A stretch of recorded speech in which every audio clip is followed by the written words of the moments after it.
जिस टॉपिक पे ये हफ्ता चलेगा।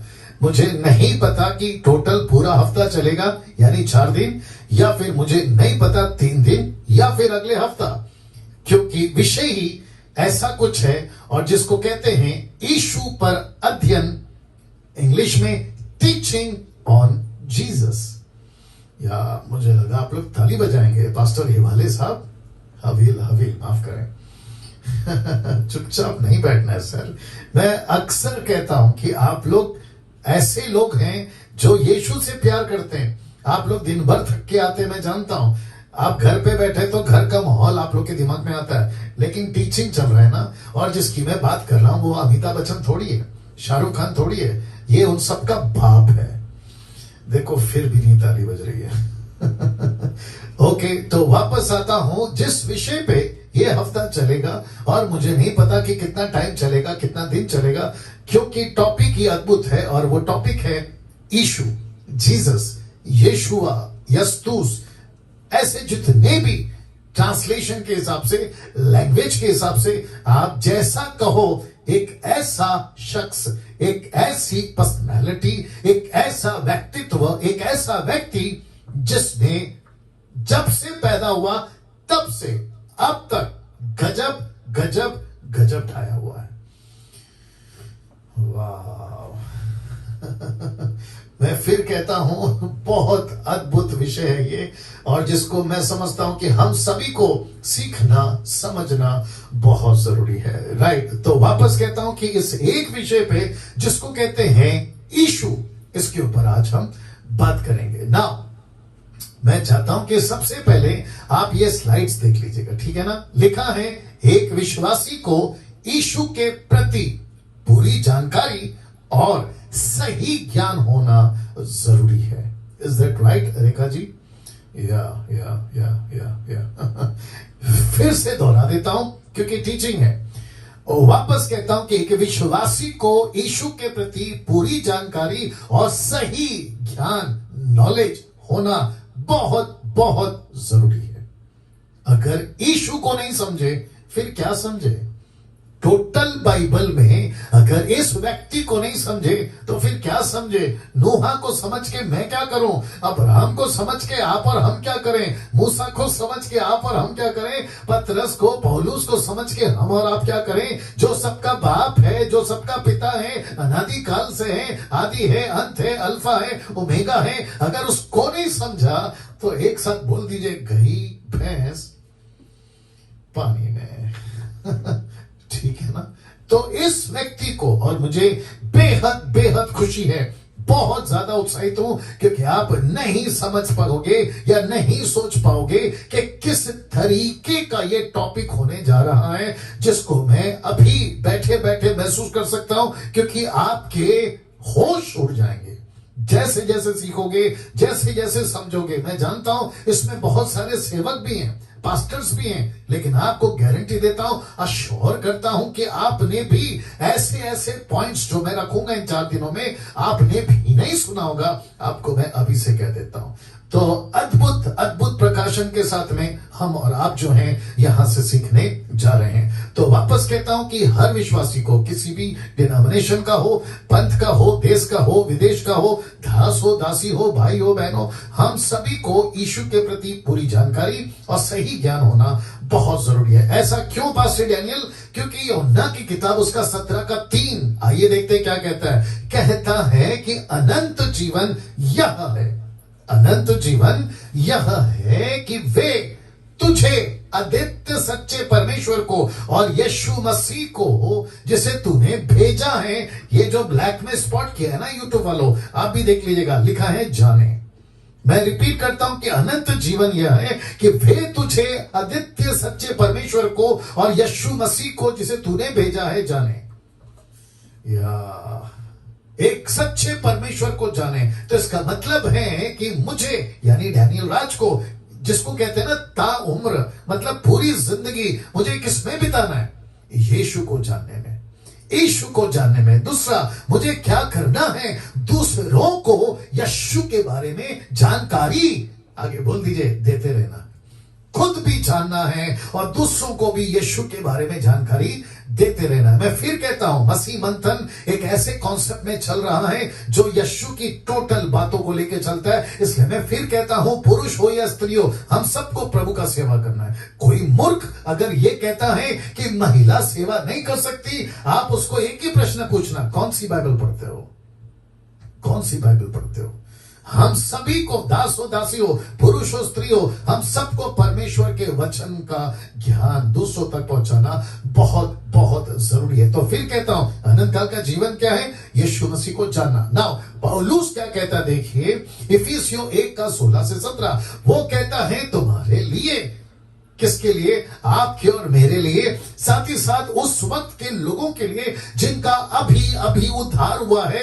वो कहता है मैं धन्यवाद करना नहीं छोड़ता। क्यों? क्योंकि तुम पाप से बच गए, संसार से बच गए, शैतान से बच गए, तुम्हारी जिंदगी बच गई। धन्यवाद के साथ साथ वो कहता है अपनी प्रार्थनाओं में तुम्हें स्मरण किया करता हूं, तुमको याद करता हूं। हे अनिल, हे सुनील, हे राकेश, हे मुकेश, हे अनीता, हे सुनीता, हे कविता, तुम जो भी हो, सलीम हो, सलमान हो, तुम इधर के हो, उधर के हो, ऐसे वाले, वैसे वाले और पैसे वाले, तुम सब के लिए मैं यीशु में धन्यवाद देता हूं। तुमको मैं प्रार्थनाओं में याद करता हूं। आइए देखते हैं क्यों लिखा है कि हमारे प्रभु यीशु मसीह का परमेश्वर जो महिमा का पिता है, लिखा है तुम्हें अपनी पहचान, सीधा लिखा है तुम्हें अपनी पहचान में, लिखा है ज्ञान और प्रकाश का आत्मा दे। क्या बात है, क्या बात है। मुझे पवित्र आत्मा क्यों चाहिए? आज पंजाब के लोगों से बात करते वक्त मैं पूछूंगा, मुझे पवित्र आत्मा क्यों चाहिए? ताकि मैं यीशु को पहचानूं। मुझे अभिषेक क्यों चाहिए? जो कि मेरा ऑलरेडी हो चुका है, ताकि मैं परमेश्वर को पहचानूं। मुझे परमेश्वर क्यों चाहिए? यीशु क्यों चाहिए? ताकि मैं उसको पहचान सकूं। किसकी बातें हैं? बाइबल की बातें। क्या बात है, क्या बात है। कैसा लग रहा है अजीजों? या आपका ज्यादा वक्त किस में बीत रहा है? मोदी साहब को पहचानने में नहीं, बीजेपी का लीडर, कांग्रेस का लीडर, इसका लीडर, उसका लीडर, अमेरिका का ट्रंप, या क्या कहते हैं जो बाइडेन, या उनको पहचानने में अपना माथा नहीं खर्च करना है। पड़ोसी ने कौन सा टीवी लाया, पड़ोसी ने कौन सा घर खरीदा, उसके पास में कौन सी 4 व्हीलर नहीं खरीदी, किसका क्या, उसका क्या। No no no no no no. मुझको और आपको अपना माथा, यूट्यूब के लोगों ध्यान से सुनिए, मुझको और आपको अपना माथा, माथा मतलब दिमाग, किस में खर्च करना है? परमेश्वर को पहचानने में। यस और नो? या वाओ। सी नाउ, जानते हो दूसरा पत्र 3 का 18 क्या कहता है? लिखा है पर हमारे प्रभु, और दूसरा उद्धारकर्ता यीशु मसीह के अनुग्रह, फिर नीचे ब्लैक लिखा है और पहचान में बढ़ते जाओ। क्यों? क्योंकि तुम Jesus Christ, get ready now, तुम जितना पहचानोगे उसकी महिमा उतनी करोगे। तुम जितना प्रभु को पहचानोगे, लिखा है ना, उसकी महिमा अब भी हो और युगान युग होती रहे। और नीचे लिखा है आमीन। एक साथ जोर से आमीन। इसका मतलब है कि डैनियल राज को परमेश्वर की महिमा अगर करना है तो मुझे परमेश्वर को पहचानना होगा। अगर यीशु की बड़ाई करना है, उसका युगान युग प्रशंसा करना है, मुझे यीशु को पहचानना होगा। कैसे पहचानो? एक वक्त था लोगों के हाथ में बाइबल नहीं थी, कैसे पहचाने? एक वक्त था उनके पास में उत्पत्ति से प्रकाशित वाक्य तक की पूरी डिटेल नहीं थी। लेकिन आज का युग क्या गजब का युग है। आज का जमाना क्या गजब का जमाना है। जिस तरीके से आपको यीशु को पहचानना है, वो सारे तरीके उपलब्ध हैं। माफी चाहूंगा ये कहने के लिए, लेकिन उसके बावजूद भी मसीह की तरह सुस्त पड़ी है, सुस्त पड़ी है। बाइबल पढ़ने का टाइम नहीं है, परमेश्वर के वचनों को सुनने का टाइम नहीं है। और ऐसा लगता है कि टीवी पे जो पिक्चर और सीरियल और कॉमेडी शोज और न जाने क्या क्या रियलिटी शोज जो चलते हैं, हमको लगता है कि काश मैं उसमें वक्त बिता देता, मैं उसमें चला जाता, मैं वो कर लेता। लेकिन परमेश्वर के लिए कोई वक्त नहीं रहता। दुख की बात है, दुख की बात है ना। जिस यीशु की टॉपिक ये हफ्ता लेके मैं चल रहा हूं। जिस यीशु की चर्चा आपके बीच में मैं इस वक्त में करने जा रहा हूं, मैं चाहता हूं कि हम सभी इस वक्त में उसकी डिटेल आपके बीच में बहुत बारीकी से एक एक पॉइंट्स, मैं वापस कहता हूं एक एक पॉइंट्स आपके बीच में रखूंगा। तो एक ऐसा लीजिएगा, एक ऐसा व्यक्ति, जी, फोटो का सहारा मैं इसलिए लेता हूं ताकि मेरे मैसेज को और मेरी बातों को आपके बीच में कन्वे कर सकूं, आपको समझा सकूं। अन्यथा मेरा दूसरा कोई मकसद नहीं है, और ना ही मैं मानता हूं कि यीशु ऐसे दिखते हैं। जी नहीं, यीशु लाखों गुना इससे बेहतर दिखते हैं, ये बात अलग है। क्या बात है, तालियां लेकिन नहीं बजेंगी।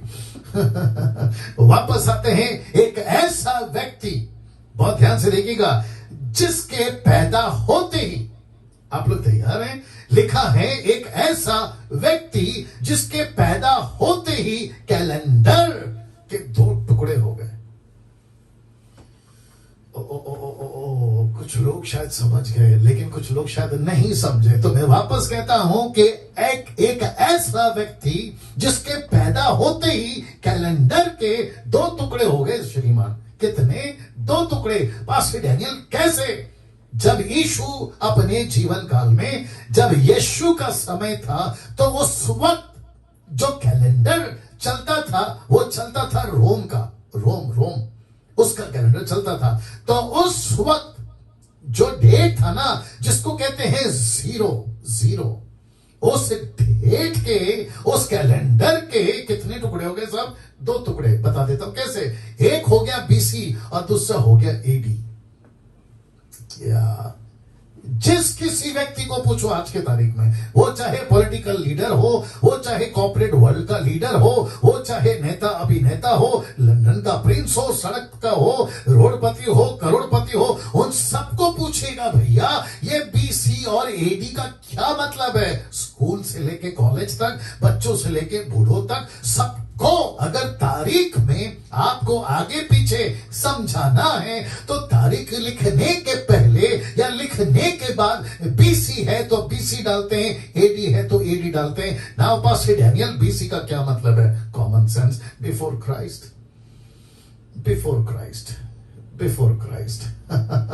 दूसरा एडी का मतलब क्या है? आपका लैटिन जिसको वर्ड कहते हैं एनो डोमिनी, इसका मतलब है the year of the Lord. परमेश्वर का साल, परमेश्वर का दिन, परमेश्वर का युग आ गया है। एनो डोमिनी, इज़न्ट इट? और जिसके चलते यहां से कैलेंडर के एक साथ कोई बोल सकता है कितने टुकड़े हो गए? उंगली करके बता दीजिए। 2 टुकड़े हो गए। इसके पहले वो चाहे बादशाह सिकंदर हो, वो चाहे आपका डैनियल हो बाइबल वाला, वो चाहे नबूकदनेस्सर राजा हो, राजा दाऊद हो, शाऊल हो, सुलेमान हो, वो कोई भी तुर्रम खान उस वक्त का हो, ये सारे के सारे सिर्फ इतना लिखते थे तारीख, दैट्स इट। लेकिन बीसी और एडी कब आया? जैसे ही हमारा मसीहा पैदा हो गया, कैलेंडर के 2 टुकड़े हो गए। यहां तो जम के प्रभु के लिए ताली बजनी चाहिए, परमेश्वर को महिमा मिलने पाए, क्योंकि मैं समझता हूं कि आप और मैं एक ऐसे यीशु को मानते हैं, एक ऐसे परमेश्वर को मानते हैं जो मरा, ये सच है, लेकिन जी उठा, ये भी सच है। सबकी कब्रें बंद है, लेकिन इस एक व्यक्ति की कब्रें आज भी खुली है। इतिहास गवाह है। वो चाहे कोई भी बहस करे, ऐसा कैसा वैसा कैसा, तो भैया आपको नमस्ते, क्योंकि अब हम सब, आगे बोल दीजिए, समझते तो वापस कहता हूं, ये परमेश्वर जिसके पैदा होते ही, फिर रख देता हूं, 2 टुकड़े हो गए कैलेंडर के। रोम के लोगों को पूछिए, वो आपको बताएंगे। वहां के एम्परर को पूछिए, वो आपको बताएंगे। वहां के किंग्स को पूछिए, वो आपको बताएंगे कि आप बीसी क्यों लिखते हैं, एडी क्यों लिखते हैं। ये बात अलग है कि कई समय के बाद, इंग्लिश जब तक नहीं था, क्योंकि 16th सेंचुरी में आपकी जो है इंग्लिश आई थी, लेकिन उसके पहले क्या चलता था? आपका हिब्रू चलता था, ग्रीक चलता था, लैटिन चलता था, अरामिक चलता था, या फिर और भी कई भाषाएं होंगी, लेकिन उसमें भी यही आता था, ईसा पूर्व और ईसा के बाद। क्या बात है, यस और नो? ना, मैं आपके बीच में इस एक व्यक्ति का, जिसका नाम है यीशु, आपके बीच में रखने जा रहा हूं। सबसे पहला, जिस व्यक्तियों ने, कम से कम 40 लोग, बहुत ध्यान से सुनिएगा, मजा आएगा। जिस व्यक्ति ने या व्यक्तियों ने जिसने बाइबल के 40 लेखकों या राइटर्स जिसने लिखा, उनको पूछिए, लिखा है, उनको पूछिए इस पुस्तक का सेंटर कौन है। जिसका मतलब है इस पुस्तक को पढ़ते वक्त में किसको बीच में रखते हैं। आप सभी को बताता चलो, वो सब एक ही बात कहेंगे, सिर्फ सिर्फ सिर्फ यीशु, सिर्फ यीशु, दूसरा कोई नहीं। क्योंकि उत्पत्ति की किताब से लेकर, मैं भी रखूंगा, उत्पत्ति की किताब से लेकर अभी तक आपको बताता चलूं कि एक व्यक्ति ही इसका सेंटर है। जितने भी 40 लोग हैं जिन्होंने पुस्तक को लिखा है, आप उनको पूछ लेना कि सेंटर कौन है बाइबल का। ये यीशु की किताबों का, ये मूसा की किताबों का, ये नबियों की किताबों का सेंटर कौन है, तो सारे के सारे एक ही बात कहेंगे। एक साथ बोल सकते हैं आप लोग भी, सिर्फ यीशु, सिर्फ यीशु, सिर्फ यीशु। सिमरनप्रीत कौर, बहुत बहुत शुक्रिया। वाह, क्या बात है, क्या बात है, अमेजिंग अमेजिंग। इस यीशु की चर्चा आज बीच में रखने जा रहा है। लिखा है इसीलिए, क्या लिखा है, इसीलिए बाइबल को कहीं से भी पढ़ो। मैं वक्त का ख्याल रखूंगा, बाइबल को कहीं से भी पढ़ो, आपको यीशु ही मिलेगा। 66 books from Genesis to Revelation, उत्पत्ति की किताब से प्रकाशित वाक्य तक की 66 पुस्तकें। यूट्यूब के लोगों तुम भी सुनिए, 66 बुक को पढ़ते वक्त में आपको एक ही व्यक्ति मिलेगा और उसका नाम है, जोर से, यीशु, यीशु, यीशु, जीसस, जीसस, जीसस। मैं रखूंगा जिससे नरक डरता है, जिसका स्वर्ग पैरों के पास गिरकर, मुंह के बल गिरकर 24 प्राणी, प्राचीन चारों प्राणी, लाखों करोड़ों मिलियन बिलियन ट्रिलियन जितने भी एंजल्स हैं, जिनकी कोई गिनती नहीं हो सकती, इस एक व्यक्ति के सामने गिरकर उसको प्रणाम करते हैं, वर्शिप करते हैं, उसको दंडवत करते हैं, ताली बजाकर परमेश्वर को धन्यवाद। क्या बात है, क्या बात है। Wonderful Jesus, wonderful Jesus, amazing amazing. क्या आपको घमंड नहीं है कि इस पृथ्वी के ऊपर आपको एक सच्चा परमेश्वर मिला है? जरा पीठ को थपथपा दीजिए खुद का। क्या आपको घमंड नहीं है? क्या पत्थर को नहीं पूछते, लकड़ी को नहीं पूछ रहे, प्लास्टिक को नहीं पूछ रहे, सोना चांदी और सूरज चांद और ये ग्रह या पेड़ पौधे, बंदर, कुत्ता, बिल्ली को नहीं पूछते हैं। आप एक ऐसे परमेश्वर को पूछते हैं जिसने ये सब कुछ को बनाया है, जिसने ये सब कुछ को बनाया है। Can you believe this? Wow, yes, बस या भाई संजय मसीह, बात सही है। या 66 बुक्स आप जब भी पढ़ें, जेनेसिस टू रेवलेशन, आपको एक ही व्यक्ति दिखेगा और उसका नाम है यीशु मसीह। ना, अदन की वाटिका में क्या यीशु था? जी हां, तो अदन की वाटिका में यीशु था। कैसे? आप सभी जानते हैं कि अदन की वाटिका में जब लूसीफर ने हवा को फंसाया तो परमेश्वर ने कहा कि स्त्री के बीज से एक ऐसा वंश, एक ऐसा बीज लेकर आऊंगा जो तेरे सर को कुचलेगा। किसकी बात हो रही थी बताइए ना? यीशु की बात हो रही थी, यीशु की बात हो रही थी, यीशु की बात हो रही थी, इस यीशु की बात हो रही थी। तो यहीं से परमेश्वर ने यह ठान लिया था कि मैं मसीहा को लेकर आऊंगा। मेरे साथ बने रहिएगा, आपको खूब मजा आएगा। नूहा के जहाज से यीशु का उदाहरण नहीं मिलता? मिलता है। कैसे? जैसे नूह की जहाज को बनाकर कहा कि यही सहारा है, इसी पे बच सकते हो। 8 लोग किसके द्वारा बचे? उस एक जहाज के द्वारा। सारी दुनिया आज किसके द्वारा बच सकती है? एक मसीहा। यस यस यस यस, एक मसीहा। इसहाक के बलिदान के टाइम पे जब अब्राहम से कहा तेरे बेटे को बलि कर, लेकिन वो बात अलग है कि इसहाक की बलि कभी नहीं हुई, क्योंकि परमेश्वर नरबख्शी नहीं है, परमेश्वर इंसानों की बलि नहीं चाहता। लेकिन वहां पर यह बताना था, वहां एक मैसेज पहुंचाना था कि जैसे तेरे बेटे को मैंने मांगा है, वो तो बात अलग है कि तेरा बेटा मेरी कीमत नहीं चुका सकता, पाप की कीमत नहीं चुका सकता। Can you get ready now? सुनिए इस बात को, मुझे खुश नहीं कर सकता, लेकिन एक बेटा जरूर मरेगा, लेकिन वो तेरा नहीं होगा, वो मेरा होगा। आहा हा हा हा हा, क्या बात है। वो बेटा तेरा नहीं होगा, वो बेटा मेरा होगा और उसका नाम होगा जो से यशु यशु यशु।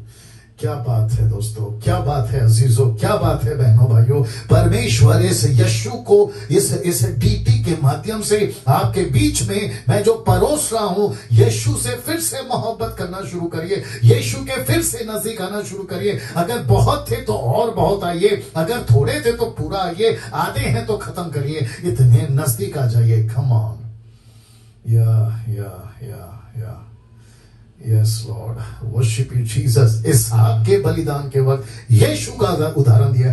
याकूब से मलयुद्ध किसने किया बताइए? वो कौन था? वो यीशु था।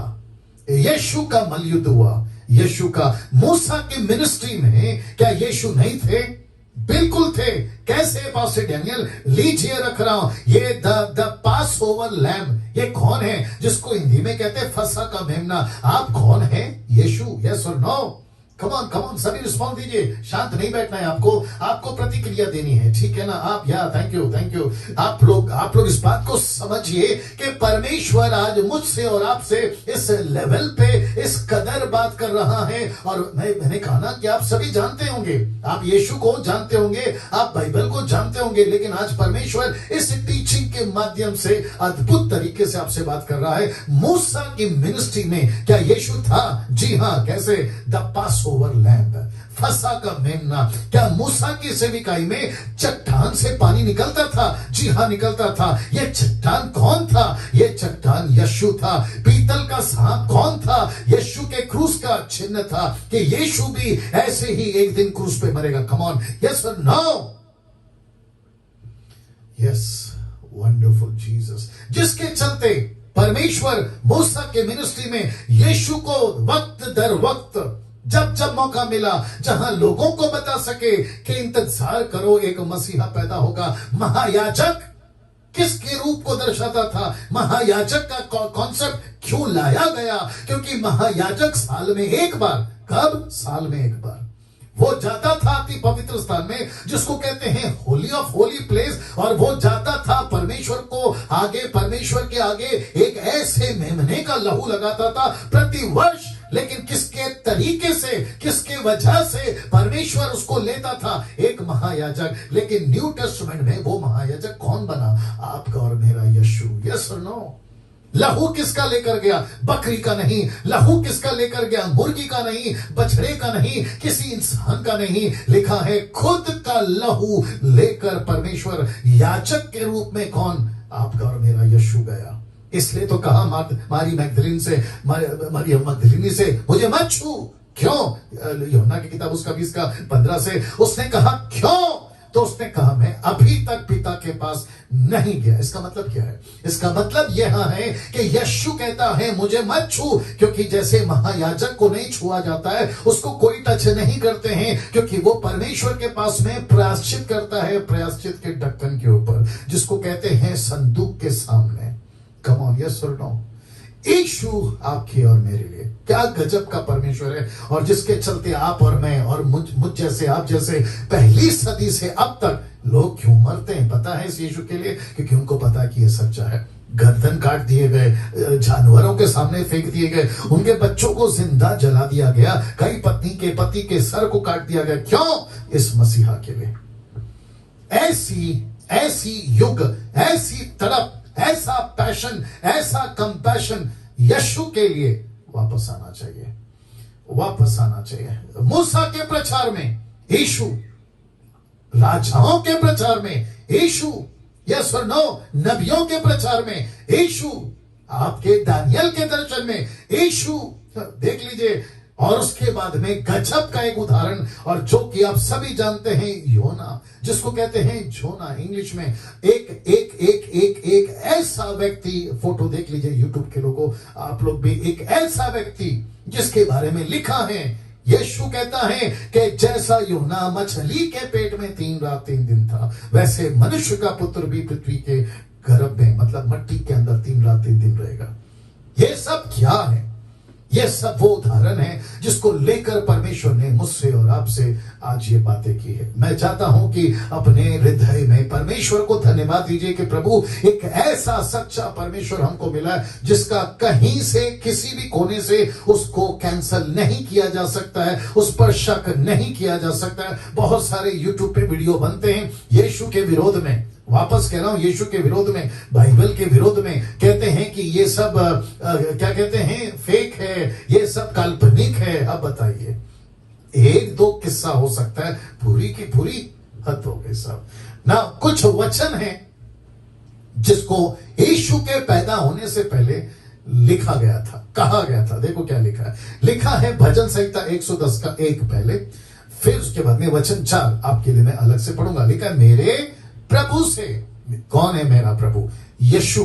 कौन कहता है? दाऊद कहता है मेरे प्रभु से यहोवा की वाणी है।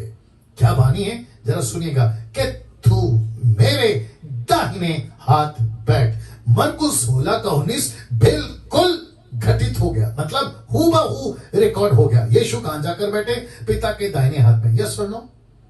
मेरे प्रभु से यहोवा की यह वाणी है कि तू मेरे दाहिने बैठ जब तक कि मैं तेरे शत्रुओं को तेरे चरणों की चौकी ना कर दूं। ये कहां लिखा है जो कंप्लीट होने जा रहा है और हो चुका है और कलीसिया के पैर के नीचे आना बाकी है? इब्रानियों की किताब उसका 10:13।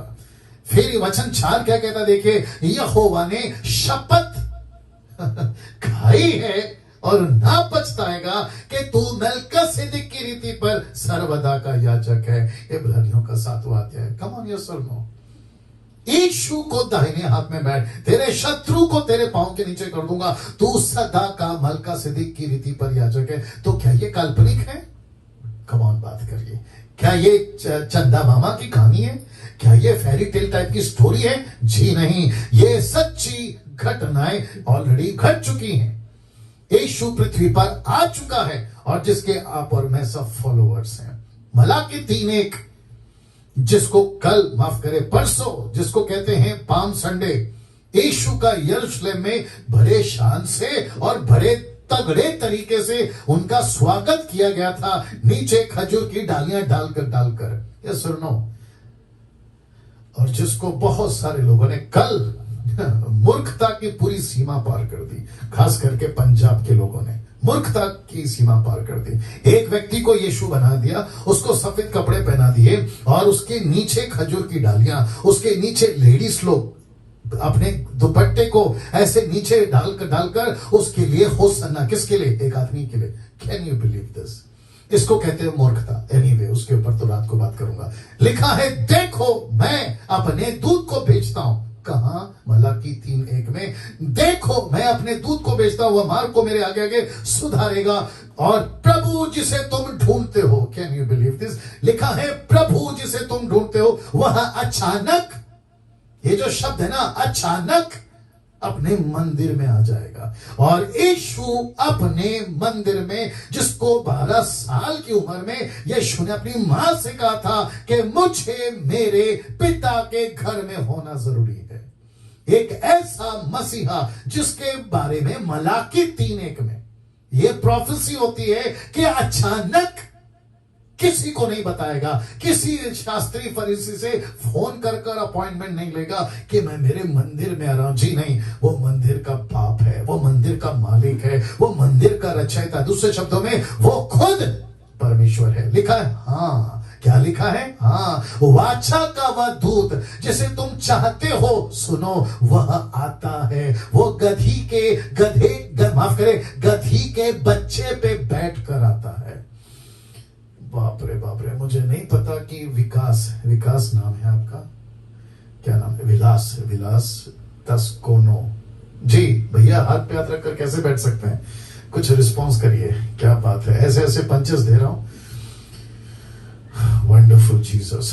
लिखा है, वाचा का वह दूत जिसे तुम चाहते हो, सुनो, वो आता है। सेनाओं का यहोवा का यह वचन है। देखिए, यशाया की किताब उसका 7:14 क्या कहता है? लिखा है, इस कारण प्रभु आप ही तुमको एक चिन्ह देगा। सुनो, एक कुंवारी गर्भवती होगी, एक पुत्र जनेगी। ब्रैकेट में यीशु मैंने लिखा है, उसका नाम इमैनुअल रखा जाएगा। इमैनुअल इमैनुअल का मतलब क्या पता है? इमैनुअल का मतलब है परमेश्वर आपके मेरे साथ।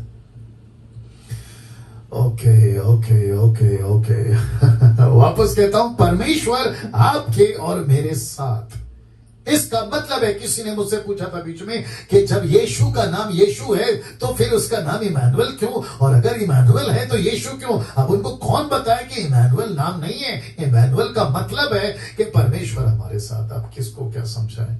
मीका की किताब उसका 5:2, मीका की किताब उसका 5:2 क्या कहता? देखो लिखा है, हे बैतलहम एप्रता, हे बैतलहम एप्रता, यदि तू ऐसा छोटा है, क्योंकि 2 प्रकार का एप्रता है बैतलहम में। तो लेखक कहता है, मैं जिस एप्रता की, माफ करें, जिस बैतलहम की बात कर रहा हूं वो बैतलहम एप्रता, यानी यदि तू ऐसा छोटा है तो ऐसा बैतलहम, माफ करें, ऐसा एप्रता जो बैतलहम में है लेकिन छोटा है। वो कहता है यदि तू ऐसा छोटा है कि यहूदा के हजारों में गिना नहीं जाता, तो भी क्या लिखा है? तो भी तुझ में से मेरे लिए एक पुरुष, जरा रिपीट कर सकते हैं, क्या लिखा है?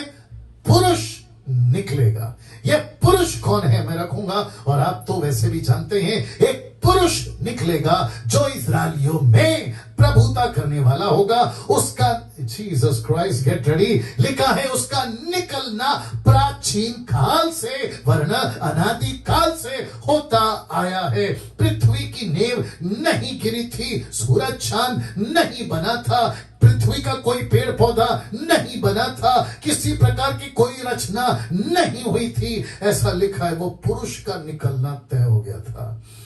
ये पुरुष का निकलना तय हो गया था। मुझे नहीं पता बाकी लोग की क्या हालत हो रही है सुन सुन के, लेकिन मेरी हालत खराब हो रही है आपको बोल बोल के कि क्या गजब का परमेश्वर हम पाए हैं, क्या अद्भुत परमेश्वर को हमने अपना जीवन दे दिया है, जिसमें इतनी सच्चाई है कि मैं आपको क्या बताऊं। कितनी सच्चाई है, कितनी सच्चाई है, जिसको आपको और मुझे समझना बहुत जरूरी है।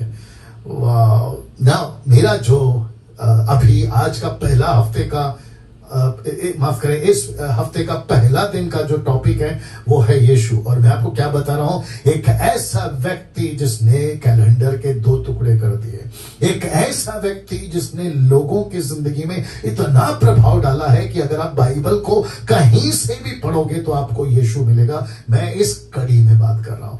तो ये अभी तक हो गया ओल्ड टेस्टमेंट। अब बात करते हैं न्यू टेस्टमेंट की, जिसको कहते हैं सुसमाचार के 4 पुस्तकों में से आपको यीशु ही मिलेगा।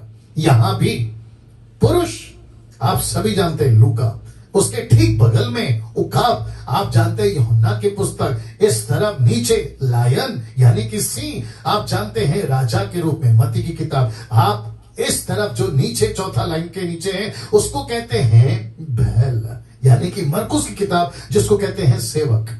एक है पुरुष, उकाब, लायन और बैल या बछड़ा, आप जो भी बोलना चाहें।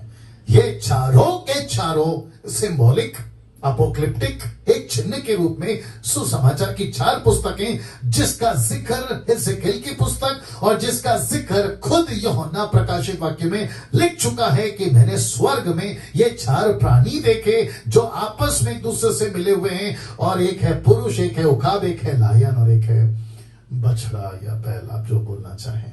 यस, ये कौन है? ये 4 किताबें, ये 4 किताबें मत्ती, मरकुस, लूका, यूहन्ना, ये सारी बातें किसको इशारा करती हैं? ये किसको इंडिकेट करती हैं? आप लोग बता दीजिए। यीशु को, यीशु को। Isn't it?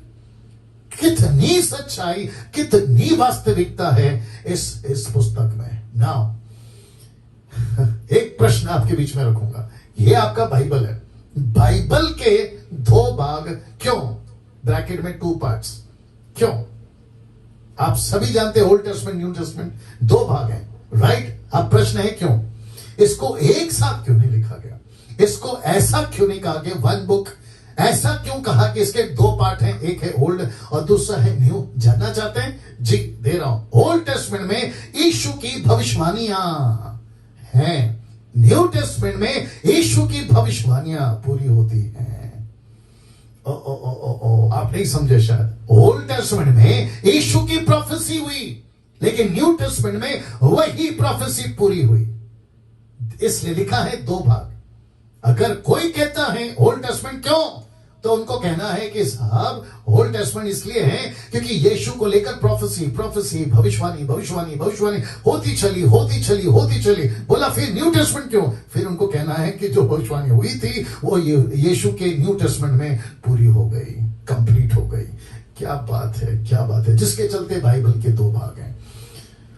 नाउ मैं समझता हूं कि आपका जो अंडरस्टैंडिंग की जो स्पिरिट है और आपका जो ताकत है, अब उसको थोड़ा और मजबूत करिए, क्योंकि अब हम लेवल चेंज कर रहे हैं। पता है क्यों और कैसे? आइए रखता हूं। लिखा है ये मसीहा जिस जिसके संपर्क में आया। कौन? ये मसीहा। आज से 2000 साल पहले जब यीशु मसीह ने अपने 3.5 साल की सेविकाई करी, 30 साल की उम्र में होकर, तो लिखा है कि ये मसीहा, यूट्यूब के लोग आप भी सुने, लिखा है ये मसीहा जिस जिसके संपर्क में आया, या इस मसीहा के संपर्क में जो भी कोई आया, उस व्यक्ति की जिंदगी हर तरह से बदल गई, हर तरह से बदली है। किसने? इस मसीहा ने। इस मसीहा ने। किसकी बात करते हैं डैनियल भाई? देख लीजिए फोटो। लिखा है एक गांव में जिसका नाम है नाइन गांव, एक ऐसा नगर या एक गांव जहां पे एक विधवा अपने बेटे को दफन करने जा रही थी। याद आ गया आपको? दफन करने जा रही थी। उसका पति कुछ महीनों, कुछ साल पहले मर चुका था किसी बीमारी के चलते, क्योंकि तब मसीहा का सामना नहीं हुआ था। मैं डंके की चोट पे बोलता हूं, अगर उस दिन अपने पति की लाश को यह विधवा अगर ले जा रही होगी, तो यीशु से अगर मुलाकात हो गया होता, मैं डंके की चोट पे बोलता हूं, इसका पति भी बच जाता। लेकिन पति के चलते जब मरा तो मसीहा का सामना नहीं हुआ, लेकिन अभी बेटे का सामना हो रहा है। अब ये विधवा अपने बेटे को ले जा रही है और बिल्कुल ठीक अपोजिट साइड में यीशु आ रहे हैं और मुलाकात हो गई, आमना सामना हो गया। और यीशु मसीह कैसे कह सकता है बेचारा मर गया? ऐसे कैसे कह सकता है? यीशु नहीं कह सकता अफसोस तेरा बेटा मर गया, ओके काम करो जल्दी जल्दी जाके दफना दो। Can you believe this? ऐसा कुछ नहीं हुआ अजीजों। लिखा है यीशु ने अर्थी को छुआ। आगे कोई बोल सकता है? लड़का जिंदा हो गया। कम ऑन, यस और नो? लड़का जिंदा हो गया। और यीशु मसीह के मुंह से पहला शब्द औरत को देखते क्या निकला था? मैंने कल 2 हफ्ता पहले शायद बताया था, मैंने कहा था कि मत रो मत रो मत रो मत रो। और आप सभी जानते हैं कि यीशु का मुलाकात जिससे भी हुआ है, पहली कड़ी बता रहा हूं कि विधवा के बेटे का सामना हुआ। बेटा जिंदा, बेटा जिंदा, बेटा जिंदा। जो मातम का भीड़ था वो जश्न का भीड़ हो गया, जो आंसुओं का भीड़ था वो आनंद का भीड़ हो गया। जो कह रहा था कि अब देखो इसके साथ क्या हो गया, पति मर गया, बेटा मर गया, अब विधवा औरत भी एक दिन मर जाएगी, क्या जिंदगी है, क्या इसका जीवन है, ऐसा उसको कहने वाले पीछे से अब अचानक से कह पड़े क्या नसीब लेकर आई है। नसीब तो हम नहीं मानते, लेकिन वहां की पब्लिक बोल चुकी होगी क्या नसीब लेके पैदा हुई है कि मरे बेटे को दफनाने जा रही थी, लेकिन बेटा ही जिंदा कर दिया। क्या बात है, तालियां बजनी चाहिए प्रभु के लिए। मुझे ऐसे लोग बिल्कुल पसंद नहीं है जो चुपचाप बैठे रहते हैं। मेरे को अभी उनको हटाना पड़ेगा मेरे स्लाइड से। हद हो गए साहब इतने सारे पंचेस दे रहा हूं लेकिन चुपचाप बैठे रहते हैं। मुझे नहीं समझ में आता क्यों। वाह, क्या गजब का परमेश्वर पाया है। एक घटना और आपके बीच में रख रहा हूं। पहले तस्वीर देख लीजिए, ये तस्वीर देख लीजिए अगर मैं ये भीड़ में होता ना, ये 12 चेलों में, मैं कभी कल्पना तक नहीं कर सकता था कि ऐसा भी कुछ हो सकता है। आपको पता है, एक शाम या एक रात आप बोल लीजिए, यीशु और उसके चेले एक नाव में सफर करते जा रहे हैं। अचानक उनको पता चला भयंकर लैला, भयंकर सुनामी, भयंकर कैथरीन, ये सब तूफान के नाम है, एक साथ इस बोट पे अटैक। क्योंकि आपको पता है कि मरकुस के 4 अध्याय के 29 में मैं रखूंगा अभी, लेकिन उसके ठीक चैप्टर 5 के 1 में एक ऐसा व्यक्ति मिलता है जिसके अंदर कितनी 6000 दुष्ट आत्मा। तो ये तूफान लाने वाला कौन है आप सब जान गए होंगे।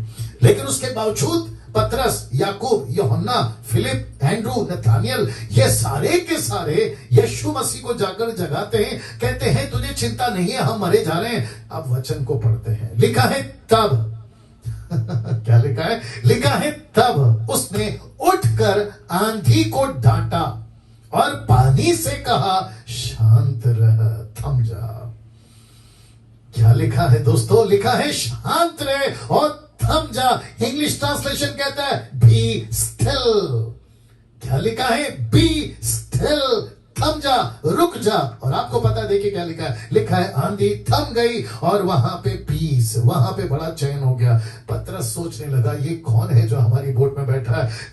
लोग सोचने लगे, चेले सोचने लगे ये कौन है जो हमारे साथ में और जिसके हम चेले हैं। मैं आपको बताता चलूं कि यीशु मसीह का सामना जब तूफान से तो हुआ, लेकिन एक और घटना है जहां भयंकर तूफान चल रही थी। लिखा है कि यीशु मसीह उसी पानी में चलते हुए पतरस के पास पहुंचे। तो क्या देख लीजिए, जरा देख लीजिए, जिसके साथ में यीशु का सामना हुआ, यह सामना यीशु के साथ में हुआ। जरा फोटो दिखा रहा हूं, देख लीजिएगा।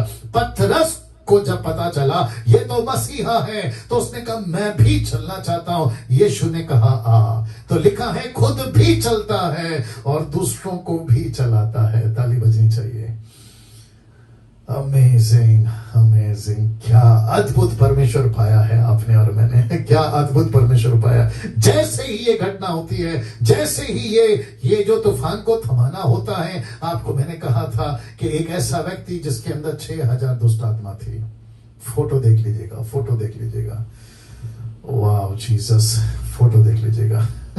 एक ऐसा व्यक्ति जिसके अंदर 6000 दुष्ट आत्मा थी। एक ऐसा व्यक्ति जिसने दुष्ट आत्मा ने कहा कि हम तुझे और दूसरी पब्लिक को, हम एक ऐसा नगर जिसको कहते हैं दिकापुलिस, ग्रीक में दिकापुलिस, उस शहर का मतलब 10 नगरों का शहर, 10 नगरों को जाने वाला शहर। लिखा है वहां प्रचंड बनकर बैठा था। मत्ती का किताब उसका 8 का 28 में कहता है प्रचंड बन के बैठा था। लेकिन यीशु के साथ जब सामना हुआ, यीशु का जब इनका सामना हुआ यीशु से, तो आपको पता है क्या हो गया? देखना चाहोगे? इसी व्यक्ति को 10 नगरों का क्या लिखा है? प्रचारक बना दिया। कितने नगरों का? 10 नगरों का इसको प्रचारक बना दिया। क्या बात है। तो वापस कहता हूं कि या तो यीशु से किसी का संपर्क हो गया हो या फिर यीशु का उनसे संपर्क हो गया हो, एक ही चीज घटती है। क्या घटती है? जिंदगी बदलती है, जिंदगी बदलती है। 28 साल पहले मेरी मुलाकात यीशु से हो गई या यीशु की मुलाकात मेरे से हो गई, बात तो एक ही है, लेकिन जिंदगी बदल गई मेरी, इस व्यक्ति की बदल गई जिंदगी। वैसे ही जितने लोग अभी डीटी पे सुन रहे हैं, मुझे लगता है कि कम से कम 350 के आसपास आप लोग हैं। आप सभी की जिंदगी इस एक व्यक्ति ने बदली है। आपको एक और बताता हूं, मजा आएगा। एक और बताता हूं, लूका के 17 के 12 में आप जानते हैं, ये फोटो देख लीजिए। एक कोड़ी नहीं, 2 कोड़ी नहीं, टोटल कितने कोड़ी है पता है? 10 कोड़ी, 10 कोड़ी। बड़ा अच्छा लग रहा है। सचिन दावरे जी, आप लोग पूरे फैमिली के साथ बैठे हैं। वंडरफुल, बहुत अच्छा, बहुत अच्छा। वाह, आई एम सो हैप्पी कि मैं यीशु की चर्चा आप लोगों के बीच में कर रहा हूं। लिखा है लूका 17:12 में, और किसी बहुत ध्यान से सुनना, किसी गांव में प्रवेश करते समय उसे 10 कोड़ी मिल गए। 10 कोड़ी मिल गए।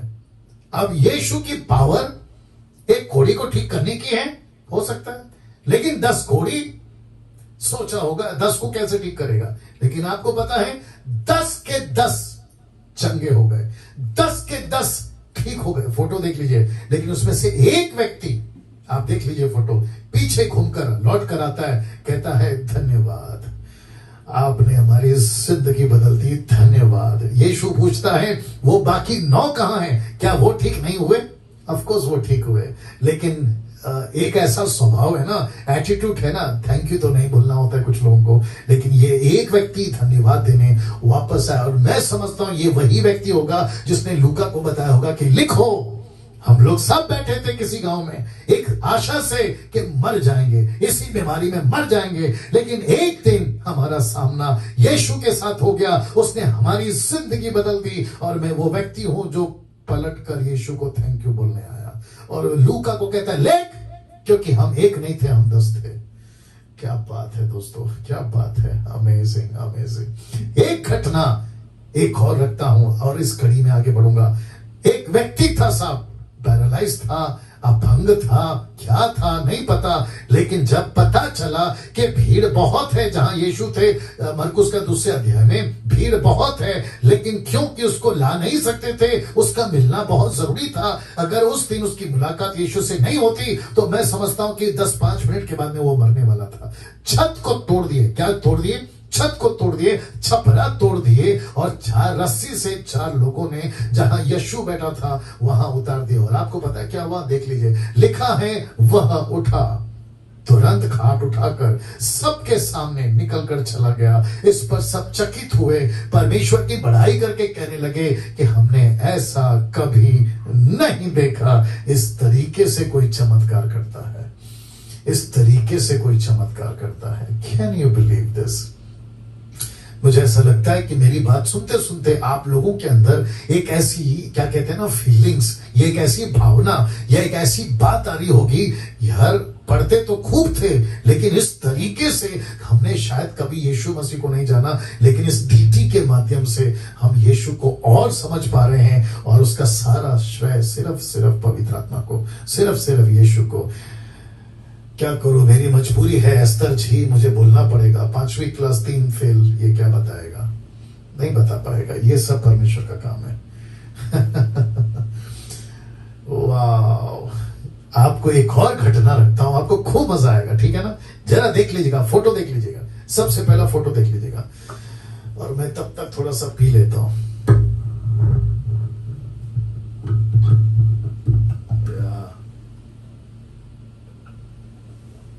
वंडरफुल जीसस, क्या बात है।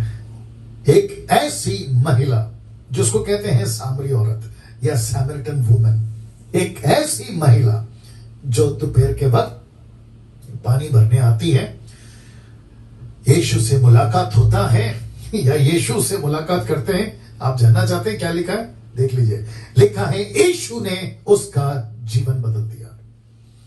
यीशु ने इसका जीवन बदल दिया। मैं किसकी बात कर रहा हूं ये हफ्ता? यीशु की। मैं किसकी टीचिंग दे रहा हूं इस हफ्ता? यीशु की। ये कौन सा दिन है इस हफ्ते का? पहला। मजा आएगा। सोच के देखिए, अगर पहले दिन में इतना मसाला है, जो कि अभी और 10 मिनट बाकी मैं देने वाला हूं, सोच के देखिए ये 4-5 दिन क्या गजब होने वाला। रिक्वेस्ट करता हूं कि एक भी दिन ये हफ्ते का मिस नहीं करना। अगर किसी से मिस हो गया तो उनको भी कहना कि जुड़ो, क्योंकि गजब का टॉपिक यीशु के ऊपर चल रहा है डीटी में। जैसे ही औरत का सामना यीशु से होता है, यीशु बातें करता है, औरत की जिंदगी बदल जाती है। पतरस एक ऐसा व्यक्ति, और लिखा है पतरस को मिलकर क्या सेवा दे दी। किसने? यीशु ने। एक तरफ आप देख सकते हैं उसको कहा मैं तुझे स्वर्ग की कुंजियां देता हूं, दूसरी तरफ आप देख सकते हैं पतरस के ऊपर इतना भरोसा। पतरस एक ऐसा व्यक्ति जिसके चलते यीशु मसीह ने फरिश्ते को भेजा, क्योंकि लिखा है कि वो जेल में था, उसको 2 जंजीरों के बीच में बांध के रखा गया था, लेकिन स्वर्गदूत कहता है निकल, तू यहां से चला जा। क्यों? क्योंकि तुझे बहुत सेवा करनी है। एक ऐसा यीशु जो पतरस से मिलता है, जिस कम ऑन गेट रेडी, जिसको पूरी रात एक मछली नहीं मिली। कम ऑन गेट रेडी, जिसको पूरी रात एक मछली नहीं मिली, उसको स्वर्ग और पृथ्वी का अधिकारी बना दिया। Can you believe this? आप सोच सकते हैं जिसको पूरी रात एक मछली नहीं मिली, यूट्यूब वालों, उसको परमेश्वर कहता है मैं तुझे स्वर्ग और पृथ्वी की कुंजियां देता हूं, मैं तेरे ऊपर अपनी कलीसिया बनाता हूं, तू जिसके ऊपर हाथ रखेगा वो ठीक हो जाएगा, इतना पावर दूंगा कि तेरी परछाई से लोग चंगे हो जाएंगे। और क्या गजब का सेवा। ये व्यक्ति कौन है? रंजीत कुमार। यार ऐसे क्यों बैठे हो, थोड़ी हरकत करो रंजीत कुमार मंडल। बाप रे बाप रे बाप रे। कैसा लग रहा है अजीजों? सोच के देखिए, क्या गजब के परमेश्वर को आप और हम आराधना करते हैं। पतरस को मिलकर क्या सेवा देती। अब ये फोटो देखिए साहब। अब आप पूछोगे ये क्या है? आप सभी जानते हैं बीच में यीशु खड़े हैं, लिखा ऐसा सफेद कपड़ा हो गया कि पृथ्वी पे कोई धोबी तक नहीं धो सकता। एक तरफ मूसा, दूसरी तरफ एलिया, नीचे जो 3 पड़े हैं घुटनों के बल, एक है पतरस, दूसरा है यूहन्ना, तीसरा है याकूब। इसको क्या कहते हैं पता है? यीशु का जलाल इन तीनों ने देखा। यीशु का जलाल इन तीनों ने देखा। लूका की किताब उसका 9वां अध्याय वचन 35 मैंने नहीं डाला है, लेकिन आपको मैं अभी से बताता चलूं कि पृथ्वी के ऊपर, यूट्यूब के लोगों आप भी सुनिए, पृथ्वी के ऊपर इस तरीके का जलाल, इस तरीके का रुबाब, इस तरीके का जज्बा, इस तरीके का परमेश्वर कभी कहीं किसी और पुस्तक में इसका उसका नहीं मिलेगा। ये सिर्फ यीशु की बातें आपके बीच में हम रख रहे हैं, हम आपके बीच में रख रहे हैं। ये फोटो देख लीजिए साहब, ये फोटो देख लीजिए। लिखा है फिलिपियों 2:10 में कि जो कोई स्वर्ग में और पृथ्वी पर और जो पृथ्वी के नीचे हैं, लिखा है वे सब यीशु के नाम पर घुटने टेकेंगे। यीशु के नाम पर घुटने टेकेंगे।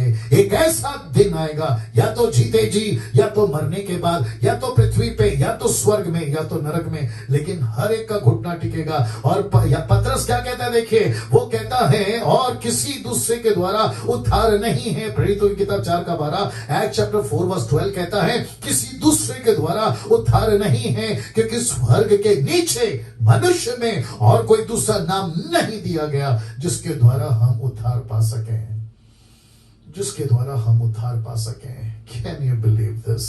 ये वही पतरस है, याद रखना, जिसने ये कहा था, पहला पतरस या दूसरा पतरस, कहीं तो उसने कहा था, रेफरेंस याद नहीं आ रहा, उसने कहा कि स्वर्ग के नीचे, स्वर्ग के नीचे यानी कि पृथ्वी के नीचे अधोलोक में भी यीशु ने 3 रात 3 दिन जाकर, आप जानते हैं क्या किया है, प्रचार किया है। क्या बात है दोस्तों। ना मेरा एक इंटरेस्टिंग आदमी जिसको मैं खूब पसंद करता हूं, और उसका नाम है पौलुस। जब पौलुस को यीशु का दर्शन हुआ, आप जानते हैं ना, जब पौलुस को यीशु का दर्शन हुआ, या तो दर्शन यीशु का पौलुस को मिला या पौलुस ने यीशु को देखा, बात तो एक ही है। कोई बता सकता है क्या बदल गया?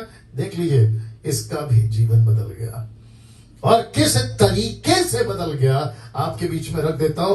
पढ़ाई बदल गई। दूसरे शब्दों में, ये स्टडी करता था जूइश को, ये स्टडी करता था मूसा की किताब को, ये स्टडी करता था मूसा ने क्या क्या कहा है, कैसे करना है। इसकी शिक्षा बदल गई, क्योंकि वहां सीखता था, दूसरों को सिखाता था, और फिर इसकी बातें बदल गई। अब किसकी स्टडी करता है देखना चाहोगे? अब ये किसकी बात करता है देखना चाहोगे?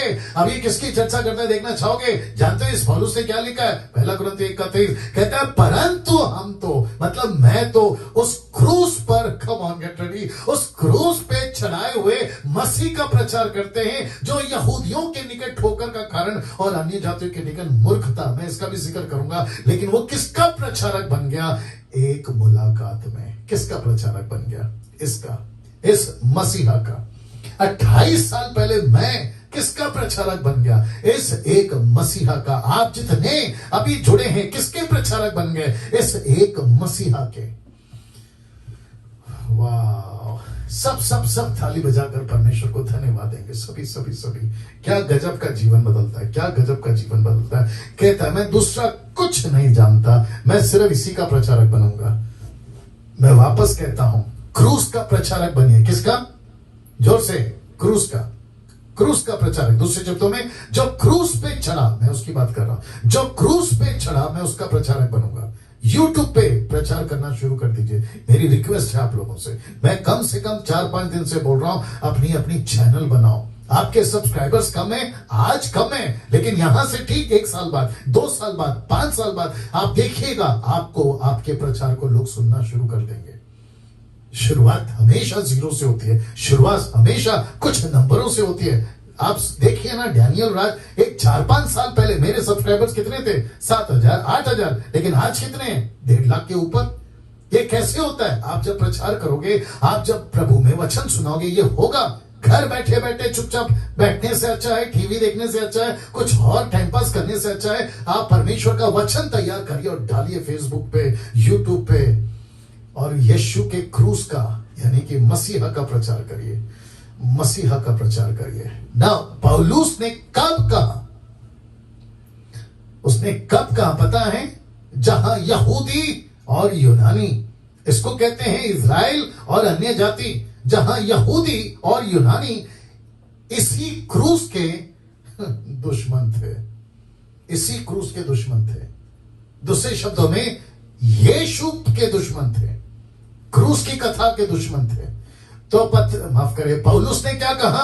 परंतु हम तो उस क्रूस पे चढ़ाए हुए मसीहा का प्रचार करेंगे। तो इसका मतलब है उसने कब कहा ऐसा? जहां सब कुछ ठीक था तब नहीं, जहां सब कुछ आसान था तब नहीं, जहां सब कुछ अच्छा से चल रहा था तब नहीं। वहां की सरकार नहीं पसंद करती थी क्रूस की कथा को, वहां के यहूदी नहीं पसंद करते थे क्रूस की कथा को, अन्य जाति नहीं पसंद करते थे क्रूस की कथा। तो यूनानी का मतलब है अन्य जाति पसंद नहीं करते थे, कल्चर की बात कर रहा हूं। लेकिन ऐसे टाइम पे जहां सब यीशु के दुश्मन थे, प्रूफ दे रहा हूं, 1 कुरिन्थियों 1:22 कहता है यहूदी तो चिन्ह चाहते हैं और यूनानी ज्ञान की खोज में है, लेकिन ऐसे बीच में मैं यीशु के क्रूस का यानी यीशु का प्रचार करूंगा।